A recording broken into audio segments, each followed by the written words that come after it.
If you've been waiting for the real estate market to crash coming in 2024, I'm sorry to tell you, but I have bad news for you. That's not going to happen. And here's why. All of 2023, we experienced a high interest rate market and rates going up substantially fast. And we still had appreciation in South Florida anywhere from 5 to 8%. Right now, we've already seen the highest interest rate days, and it looks like we're going into a downward trend on the rates. They're starting to come down. So what do you guys think is going to happen with competition and buyers if rates start coming down slowly throughout 2024? Exactly.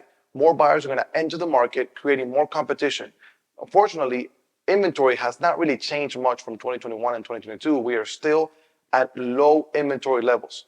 So very restricted inventory with more buyers coming into the market is just going to generate competition, bidding wars, having you to erase contingencies from your contract to get your offer accepted, and ultimately prices to shoot up a lot faster once again. If you have the capability of being able to purchase your property this year or today, I highly suggest you do so. Secure the property, secure the price. Later on, if interest rates do come down back to 5.5 or 5 or 4.5, you can refinance the property later. But secure the property today. Appreciation is estimated to be higher next year than what it was this year.